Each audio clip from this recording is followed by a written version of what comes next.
নমস্কার বন্ধুরা, সবাই কেমন আছো? আশা করি সবাই ভালো আছো। যে যেখান থেকে আমার ভিডিওটা দেখছো বন্ধুরা, সবাইকে অনেক ধন্যবাদ। আমার ভিডিওটা স্কিপ না করে একটা লাইক দিয়ে ভিডিওটা দেখবে বন্ধুরা।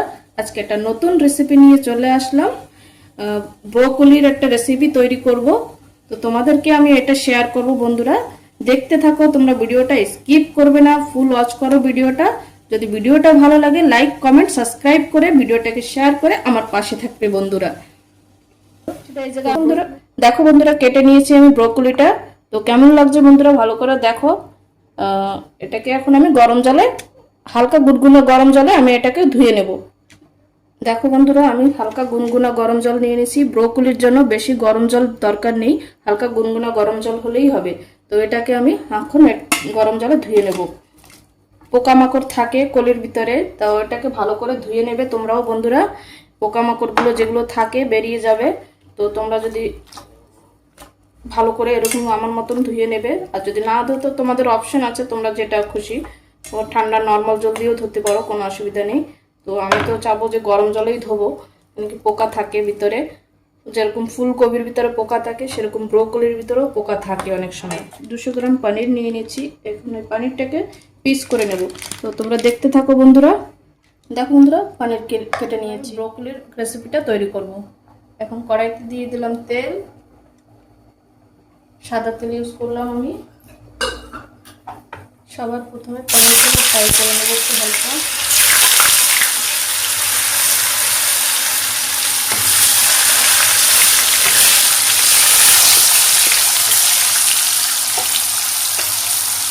হালকা একটু হলুদ দিয়ে দেবো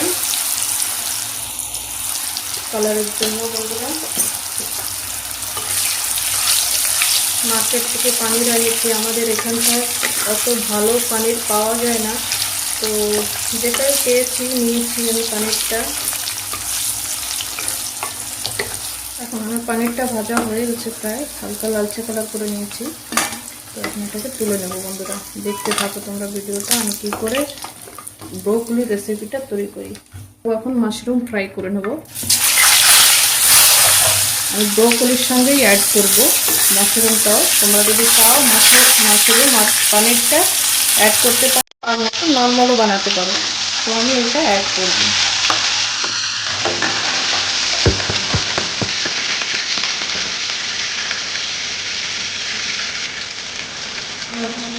গরম মশলা পেস্ট করবো, জিরা চলে আসছে। এখন এখানে কাঁচামরিচ পেঁয়াজ নিয়ে নিয়েছি, আর একটু টমেটো নিয়েছি, দিয়ে দেবো।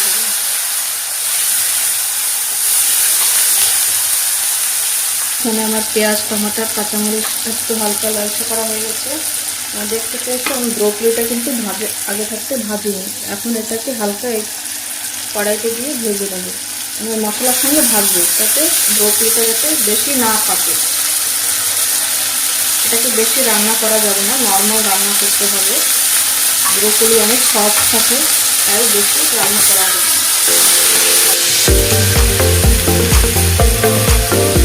মশলার একটা ঘোল বানিয়ে নিয়েছি, যেটা তোমরা মশলা খাও নর্মাল মশলা, আমি এটা ব্যবহার করলাম। এটা ঘোল বানিয়ে নিয়েছি, এখন এখানে দিয়ে দেবো হলদি লবণ মরিচ পাউডার। যে একটা মশলা খাও ওটা ব্যবহার করবে।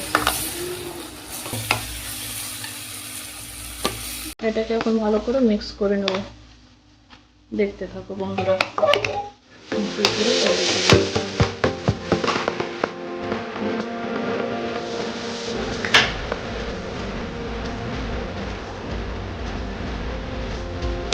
আমার মশলাটা হয়ে গেছে, বেশি ভাজবো না, ব্রোকলিটা তাহলে নষ্ট হয়ে যাবে। বেশি ভাজবো না। এখন আমি যে পনিরটা ভেজেছি সেটা দিয়ে দেবো এখানটায়।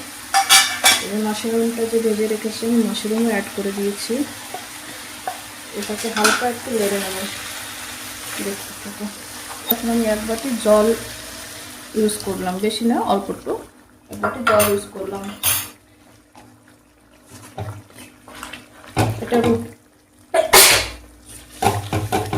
এটা রুটির সঙ্গে ভাতের সঙ্গে ভালো লাগবে, বেশিরভাগ রুটি বা পরোটার সঙ্গেই ভালো লাগবে খেতে।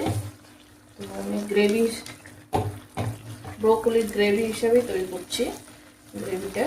আমরা দেখো আমি একটু হালকা একটু দুধ ইউজ করলাম।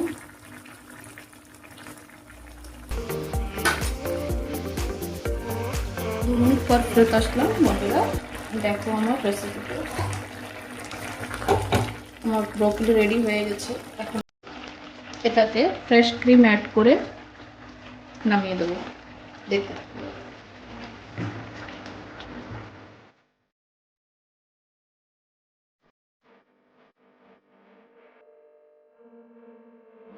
দেখো বন্ধুরা, আমার ব্রোকলি রেডি হয়ে গেছে, আমি পরিবেশন করে দেখাবো। বন্ধুরা দেখো, গরম গরম রুটি বানিয়ে নিচ্ছি। রুটির সঙ্গে আমি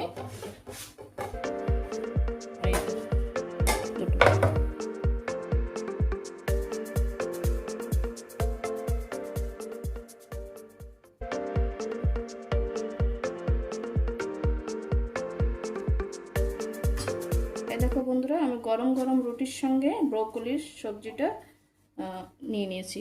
খুব টেস্টি লাগবে খেতে, খেয়ে দেখো তোমরা বন্ধুরা। অনেক টেস্টি হেলদি খাবার, ব্রোকলির অনেক প্রোটিন থাকে। বন্ধুরা আমি যেরকম বানিয়েছি সেরকম বানিয়ে খেয়ে দেখো, অসাধারণ টেস্ট হয় খেতে। আর ভিডিওটা যদি ভালো লাগে লাইক কমেন্ট শেয়ার করে দিও, সাবস্ক্রাইব করে পাশে থেকো। টাটা বন্ধুরা।